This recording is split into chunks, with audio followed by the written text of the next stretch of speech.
News చూస్తున్నాం. AP ప్రభుత్వం ఒక కీలక నిర్ణయం తీసుకోబోతుందా? ఇటు 16 ఏళ్లలోపు పిల్లలకి సోషల్ మీడియాని బ్యాన్ చేయబోతున్నారా? ఆస్ట్రేలియాలో తీసుకొచ్చిన అండర్ 16 చట్టాన్ని అధ్యయనం చేస్తున్నారు ప్రస్తుతానికి ఏపీ ప్రభుత్వం. దీన్ని అధ్యయనం చేస్తున్నట్టు చెప్పారు ఇటు మంత్రి లోకేష్. టీనేజర్స్ సోషల్ మీడియాలో ఉండకూడదు. సోషల్ మీడియాలో ఇప్పటికే మైనర్లు సోషల్ మీడియాలో చాలామంది ఉన్నారు. వాళ్ళకి యాక్సెస్ చేయడానికి కూడా తల్లిదండ్రులు నియంత్రణ ఉంది అంటూ ఆయన చెప్పుకొచ్చారు. ఇటు సోషల్ మీడియా కోసం బలమైన చట్టాన్ని తీసుకురావాలని, అలాగే దావోస్ వరల్డ్ ఎకనామిక్ ఫోరంలో బ్లూంబర్గ్తో మంత్రి లోకేష్ ఆయన వ్యాఖ్యానించారు. సో మొత్తం మీద ఏపీలో మరి కీలక నిర్ణయం తీసుకోబోతున్నారా? ఇటు ఆస్ట్రేలియాలో ఒకసారి మనం చూస్తే కనుక అక్కడ అండర్ 16 సోషల్ మీడియా బ్యాన్. 16 సంవత్సరాల లోపు ఉన్న వాళ్ళంతా కూడా సోషల్ మీడియాని అక్కడ ఆస్ట్రేలియాలో యాక్సెస్ చేయలేరు. యాక్సెస్ చేయాలనుకుంటే మీరు social media Facebook, Instagram, Twitter, TikTok ఇలాంటి ఏ సోషల్ మీడియా ప్లాట్ఫామ్ అయినా మీరు ఏజ్కి సంబంధించిన ఒక డాక్యుమెంట్ని సబ్మిట్ చేయాల్సి వస్తుంది. ఆ డాక్యుమెంట్ని ఆ సోషల్ మీడియా ప్లాట్ఫామ్సే ధృవీకరించాలి. వాళ్ళే యాక్సెప్ట్ చేయాలి. వాళ్ళే దానికి ఎలిజిబిలిటీని క్రాస్ చెక్ చేసి మరి ఇటు పిల్లలకి యాక్సెస్ ఇవ్వాలా వద్దా అని డిసైడ్ చేస్తారు. ఒకవేళ మైనర్స్కి ఎప్పుడైనా పొరపాటున ఏ సోషల్ మీడియా ప్లాట్ఫామ్ అయినా యాక్సెస్ ఇస్తే దాని మీద ప్రభుత్వం చర్యలు తీసుకోవచ్చు. అంటే ఇటు ఏపీ గవర్నమెంట్ ఫేస్బుక్ మీద కేసు వేయచ్చు, దాని మీద ఫైన్ వేయచ్చు. అలాగే ఇన్స్టాగ్రామ్ కావచ్చు, స్నాప్చాట్, ఇన్స్టాగ్రామ్ వీటన్నిటి మీద కూడా ప్రభుత్వం డెసిషన్ మేకింగ్ తీసుకునే అవకాశం ఉంటుంది. సో ఇలాంటి ఒక పాలసీ ఉండాలి ఖచ్చితంగా. ఎందుకు ఇలాంటి పాలసీని ఇప్పుడే ఎందుకు తీసుకురావాలనుకుంటున్నారు? మొత్తానికైతే దీనికి సంబంధించి ఆయన బ్లూంబర్గ్ అనే ఒక ఫోరంతోని ఇటు మంత్రి లోకేష్ చర్చించినట్టు తెలుస్తుంది దావోస్లో. దీనికి సంబంధించి మరింత ఇన్ఫర్మేషన్ తీసుకునే ప్రయత్నం చేద్దాం. మా ఏపీ ఇన్పుట్ ఎడిటర్ కృష్ణమోహన్ అందుబాటులో ఉన్నారు. కృష్ణమోహన్తో మాట్లాడి తెలుసుకునే ప్రయత్నం చేద్దాం. కృష్ణమోహన్ చెప్పండి, అసలు ఇటు ఆస్ట్రేలియాలో ఎలాగైతే అండర్ 16 ఇయర్స్ ఏజ్కి సంబంధించిన సోషల్ మీడియా బ్యాన్ ఉందో దాన్ని స్టడీ చేస్తున్నామని ఇటు చెప్పుకొచ్చారు. అంటే ఏపీలో తీసుకొచ్చే ప్రయత్నం చేద్దామన్నా, దీన్ని తీసుకురావడానికి గల ముఖ్య ఉద్దేశం ఏంటి? కళ్యాణ్, డెఫినెట్ గా అంటే లోకేష్ దావోస్ పర్యటనలో భాగంగా కొన్ని అధ్యయనాలు, కొన్ని లోకల్ గా ఉన్న మీడియాతో కూడా మాట్లాడుతూ ఆయన ఒక కీలకమైన నిర్ణయం అయితే తీసుకురాబోతున్నట్టుగా అక్కడున్న బ్లూంబర్గ్ అనే న్యూస్ వెబ్సైట్ తో కొన్ని వార్తా సంస్థలకు కూడా ఆయన చెప్పారు. ఆయన క్లియర్ గా ఏం చెప్తున్నారంటే, ఆస్ట్రేలియా ప్రభుత్వం 16 ఏళ్లలోపు పిల్లల్ని సోషల్ మీడియా వాడకుండా ఏ విధంగా అయితే నిషేధం విధించిందో అదే చట్టం మాకు కూడా భారత్ లో కూడా అమలు చేస్తే బాగుంటుంది అనే ఒక వాదన చేస్తూనే తాజాగా ఆంధ్రప్రదేశ్ మొత్తం మీద ఆంధ్రప్రదేశ్ ప్రభుత్వం కూడా ఆ విధంగా తీసుకురావాలి అనే ఒక చర్చ చేస్తున్నాం. ఒక సోషల్ మీడియాను 16 లోపు పిల్లలకు బ్యాన్ చేయాలనే ఆలోచనలో ఉన్నట్లుగా కూడా ఆయన చాలా క్లియర్ గా చెప్పారు. అంటే దీనివల్ల ఏంటంటే బేసిక్ గా ఇది రావాలి అనుకుంటే ఒక బలమైన చట్టాన్ని తీసుకురావాలి, ఆ విధంగా చేయాలి అనేది నా సంకల్పం కూడా. అయితే ఇది టీనేజర్లు పిల్లలు సోషల్ మీడియాలో ఉండకూడదు అనేది గట్టిగా నేనైతే అనుకుంటున్నాను. వారు ఏమి చూస్తున్నారో వారికి అర్థం కాదు. భారతదేశంలో ఇప్పటికే మైనర్లు సోషల్ మీడియాను యాక్సెస్ చేయడానికి తల్లిదండ్రుల నుంచి నియంత్రణ ఉంది. అయితే ఈ విషయంలో విస్తృతమైన అంశాలను కూడా ఇంకా అభిప్రాయం చేయలేదు. కానీ సోషల్ మీడియా వాడకాన్ని కట్టడి చేయాలంటే మాత్రం హానికరమైన ఆన్లైన్ కంటెంట్ ను అరికట్టాలనేది కోర్టులో పిటిషన్లు కూడా దాఖలవుతున్నాయి. రాష్ట్ర ప్రభుత్వాలు ఈ విషయంలో చట్టపరమైన చర్యలకి కొంత ఆలోచించుకోవాలి. అన్ని సాంకేతిక అడ్డంకులు కూడా కొంత ఎదుర్కోవాల్సి వస్తున్న పరిస్థితి కూడా ఉంది. అయితే ఈ పిటిషన్ ద్వారా సోషల్ మీడియాలో ప్లాట్ఫామ్స్ యాక్సెస్ మరింత కఠినత్వం చేయాలనేది కోరుకుంటున్నాను. బహుశా ఈ తరహాలో కానీ పిల్లల్ని వాడకుండా ఆంధ్రప్రదేశ్ లో కూడా ఒక బలమైన చట్టాన్ని తీసుకుని వచ్చే ఆలోచన నాకైతే ఉంది. తద్వారా పిల్లలు ఏం చూస్తున్నారు, ఏంటి, వాళ్ళకి ఏమేమి యాక్సెస్ చేయాలి, ఏమి యాక్సెస్ చేయకూడదు. టీనేజర్లు ఇటీవల కాలంలో ఫోన్ల వాడకం విపరీతంగా పెరిగిపోయిన నేపథ్యం చూస్తుంది. సోషల్ మీడియా కావచ్చు, లేకపోతే ట్విట్టర్స్ అని కావచ్చు, గేమ్స్ అని కావచ్చు, వివిధ రకాల టెక్నాలజీస్ వస్తున్నాయి. వాటన్నిటిని కూడా పిల్లలు అడిక్ట్ అవుతున్న పరిస్థితి. సో ఈ టీనేజర్ల వయసులోనే దీన్ని కానీ కంట్రోల్ చేయగలిగితే పిల్లలు కొంత చదువు మీద దృష్టి పెట్టే అవకాశం ఉంటుంది. తర్వాత వాళ్ళకి ఏదైతే అవసరం ఉందో దాని మీదనే వెళ్ళే దృష్టి కూడా సారిస్తారు. లేకపోతే ఇప్పటికే చాలా అనర్థాలు జరుగుతున్నాయి. కొన్ని ఇష్యూస్ ని హ్యాండిల్ చేయాల్సి వస్తున్న పరిస్థితి చూడొచ్చు. సోషల్ మీడియాలో చూసి చిన్నపిల్లలు సూసైడ్ చేసుకుంటున్న పరిస్థితులు కూడా మనకు కనబడుతున్నాయి. ఇటువంటి సందర్భాన్ని అరికట్ట చేయాల్సిన పరిస్థితి అయితే ఉంటుందనేది తాను గట్టిగా నమ్ముతున్నా అనేది బ్లూంబర్గ్ అనే ఒక వెబ్సైట్ లో కావచ్చు, ఇతర కొన్ని వెబ్సైట్ సంస్థలు కూడా లోకేష్ దావోస్ లో చాలా క్లియర్ గా చెప్పారు. సో ఆ దిశగా తాను కూడా ఆలోచిస్తున్నాను అని. సో డెఫినెట్ గా అది ఆంధ్రప్రదేశ్ లో కానీ తీసుకుని వస్తే ఒక విప్లవాత్మకమైన మార్పుగానే చూడాలి.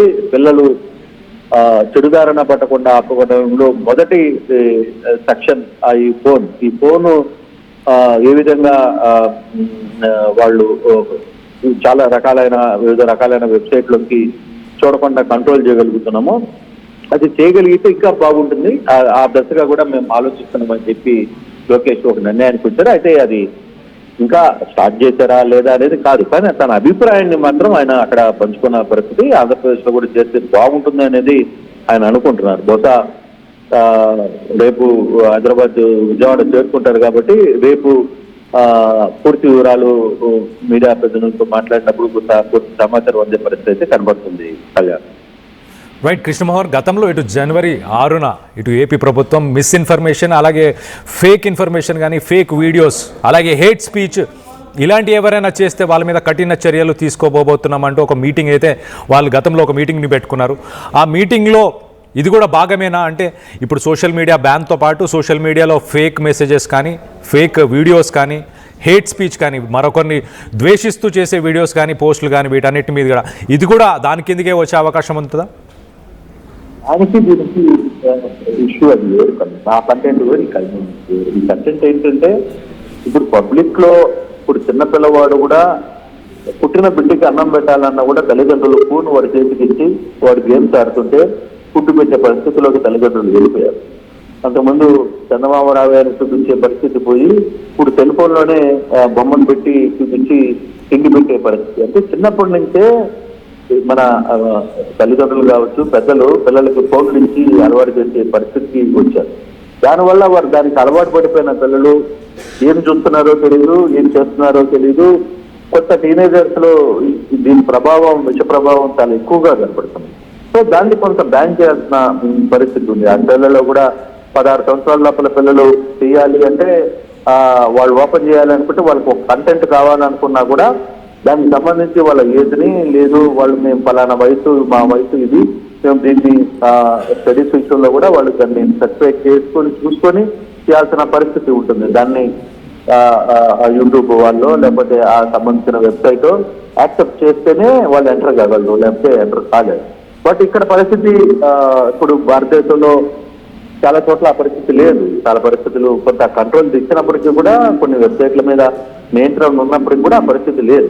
సో ఇప్పుడు లోకేష్ కూడా మాట్లాడుకోవడం, ఇటువంటి నియంత్రణ, ఇటువంటి చట్టం ఒకటి బలంగా వస్తే దానివల్ల పిల్లలు యాటిట్యూడ్ మారిపోద్ది. వాళ్ళు స్టడీస్ మీద ఉంటారు, లేదు స్పోర్ట్స్ మీద ఉంటారు, వాళ్ళకి అవసరమో ఏది అవసరమో దాని మీదే ఉంటారు. ఇవన్నీ లేకపోయేసరికి ఫోన్లు చేతిలో పెట్టుకొని బయట తిరిగే పరిస్థితి కూడా ఉంటుంది. వాళ్ళు ఏం చూస్తున్నారో కూడా తెలియదు. ఒక రూమ్ లోకి వెళ్ళిపోతున్నారు, రూమ్ లో కిందమవుతున్నారు, అక్కడ ఫోన్లు తదేకంగా కూర్చునే పరిస్థితి, ఫోన్ మీదనే ఉండే పరిస్థితి కనబడుతుంది. కాబట్టి కొంత దాన్ని ఆలోచించాల్సిన పరిస్థితి అయితే చాలా స్పష్టంగా కనబడుతుంది.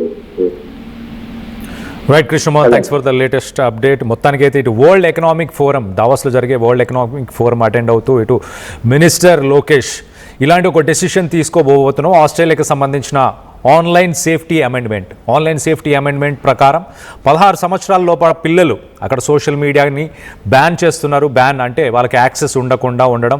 ఇటు సోషల్ మీడియా బాధ్యత అది. సోషల్ మీడియాలో ఎవరు అకౌంట్ ఓపెన్ చేసినా వాళ్ళ ఏజ్కి సంబంధించిన ప్రూఫ్స్ ప్రొవైడ్ చేయాల్సి ఉంటుంది. ఆ ఏజ్కి సంబంధించిన ప్రూఫ్స్ని చూసి మాత్రమే యాక్సెస్ ఇవ్వాల్సి ఉంటుంది. అలాంటి ఒక స్టడీ ప్రస్తుతానికి ఆస్ట్రేలియాలో ఇంప్లిమెంట్ చేస్తున్న ఆ ప్రోగ్రామ్ మీద ప్రస్తుతానికి స్టడీ చేస్తున్నారు. రానున్న రోజుల్లో ఏపీలో యువత ఎవరైతే ఉన్నారో వాళ్ళకి సైబర్ బుల్లింగ్ అంటే సోషల్ మీడియా ప్లాట్ఫామ్స్లో ఒకరినొకరు దూషించుకోవడం కానీ, ఒకరినే టార్గెట్ చేస్తూ మిగతా యూజర్స్ అందరూ మాట్లాడడం కానీ, ఇలా సైబర్ బుల్లింగ్ అంటూ యువత మీద అలాంటి సైబర్ బుల్లింగ్ జరగకుండా, అలాగే మనం ఈ మధ్యకాలంలో చూస్తున్నాం సోషల్ మీడియా ప్లాట్ఫామ్స్ ఒక అడిక్షన్కి సంబంధించిన ఆల్గరిథమ్ని రన్ చేస్తుంటాయి. అంటే మనం ఒక వీడియో చూస్తూ వెళ్తూ ఉంటే దానికి సంబంధించిన వీడియోసే కంటిన్యూస్గా ఇవ్వడం. అలాగే ఈ మధ్యకాలంలో కొత్త మానసిక రోగాలు కూడా వస్తున్నాయి. యువతకి ఎలాంటి రోగాలు వస్తున్నాయంటే వాటికి కొత్త కొత్త పేర్లు కూడా పెడుతున్నారు. బెడ్ రాటింగ్ అనేది ఒక కొత్త డిసీజ్. బెడ్ రాటింగ్ అంటే బెడ్లోనే ఉంటూ తమ ఫోన్ని యూజ్ చేస్తూ రీల్స్ కావచ్చు, వీడియోస్ కావచ్చు, అవి చూస్తూ అలా గంటలు తరబడి ఆ బెడ్లోనే ఉండడం. ఒకవేళ అలాంటి సమయంలో ఎవరైనా వచ్చి డిస్టర్బ్ చేసినా వాళ్ళపై గొడవకి వెళ్ళడం, వాళ్ళని కొట్టడం, అలాగే వాళ్ళ మీద ఫిజికల్గా అబ్యూస్ చేసే ప్రయత్నం చేయడం, ఇలాంటి సంఘటనలు గతంలో కూడా కొన్ని జరిగాయి. ఇప్పుడు కూడా అలాంటివే చోటు చేసుకుంటున్నాయి. కాబట్టి వీటన్నిటికీ కూడా ఒక ఫుల్ స్టాప్ పెట్టాలన్న ఉద్దేశంతోనే మంత్రి లోకేష్ ఇలాంటి ఒక డెసిషన్ తీసుకుంటున్నట్టు తెలుస్తుంది. సో మెంటల్ హెల్త్ ఇష్యూస్ పిల్లలకి రాకుండా ఉండడానికి ఈ మధ్య ఇటు మా ఏపీ ఇన్పుట్ ఎడిటర్ కృష్ణమోహన్ చెప్పినట్టు ఈ మధ్య చంటి పిల్లలకు కూడా భోజనం తినిపించడానికి, అన్నం తినిపించడానికి కూడా ముందు ఒక ఫోన్ని ఏర్పరిచి ఆ ఫోన్లో వీడియోలు చూపిస్తూ మాత్రమే పిల్లలకి అన్నం తినిపించే పరిస్థితి. అలాంటి పరిస్థితులన్నిటి నుంచి కూడా దూరంగా ఉండడానికి, అలాగే యువత మానసికంగా అలాగే శారీరకంగా స్ట్రాంగ్గా బలంగా ఉండడానికి కూడా ఇది ఖచ్చితంగా హెల్ప్ చేస్తుందంటూ ఆయన దావోస్లో వరల్డ్ ఎకనామిక్ ఫోరంకి సంబంధించిన సమ్మిట్లో ఇటు బ్లూంబర్గ్ అనే ఒక మీడియా సంస్థతో మాట్లాడుతూ ఆల్రెడీ ఆస్ట్రేలియాలో ఏదైతే బ్యాన్ని ఇంప్లిమెంట్ చేస్తున్నారో ఆన్లైన్ సేఫ్టీ అమెండ్మెంట్కి సంబంధించి దాన్ని మేము కూడా పరిగణిస్తున్నామంటూ ఆయన చెప్పుకొచ్చారు. సో మొత్తం మీద ఇది అమలు చేస్తే ఏం జరుగుతుంది? ఎవరైనా ఫేస్బుక్లో అకౌంట్ ఓపెన్ చేయాలంటే వాళ్ళ ఏజ్కి రిలేటెడ్ ప్రూఫ్స్ని ప్రొవైడ్ చేయాల్సి ఉంటుంది. ఆ ప్రూఫ్స్ వెరిఫై చేసిన తర్వాత ఆ ఫేస్బుక్లో కానీ ఆ సోషల్ మీడియా ప్లాట్ఫామ్లో కానీ వాళ్ళు దానికి అప్పుడు యాక్సెస్ ఇచ్చే అవకాశం ఉంటుంది. ఒకవేళ ఏజ్ గవర్నమెంట్ ఐడి ప్రూఫ్ ద్వారానే ఇదంతా చేయాల్సి ఉంటుంది. ఒకవేళ ఏజ్ కనుక తప్పుగా చూపించినా, తక్కువగా ఉన్నా అప్పుడు వాళ్ళకి ఆ అకౌంట్ క్రియేట్ చేసుకునే ఆప్షన్ ఉండదు. అలాగా సోషల్ మీడియా ప్లాట్ఫామ్స్దే పూర్తి బాధ్యత ఉండబోతుంది. ఒకవేళ సోషల్ మీడియా ప్లాట్ఫామ్స్ సరిగ్గా వాళ్ళ బాధ్యతని నిర్వహించకపోతే అప్పుడు ఏపీ ప్రభుత్వం వాళ్ళపైన కేసులు నమోదు చేయొచ్చు, అలాగే ఫైన్ వేయచ్చు. వాళ్ళ మీద కేసులు నమోదు చేసి ఫైన్ వేసి వాళ్ళ మీద రిస్ట్రిక్షన్స్ తీసుకొచ్చే అవకాశం ఉంటుంది. సో మొత్తం మీద ఇలాంటిది ఒకవేళ ఏపీ ప్రభుత్వం కనుక ఇంప్లిమెంట్ చేస్తే ఇండియాలో ఇది మొట్టమొదటి సోషల్ మీడియా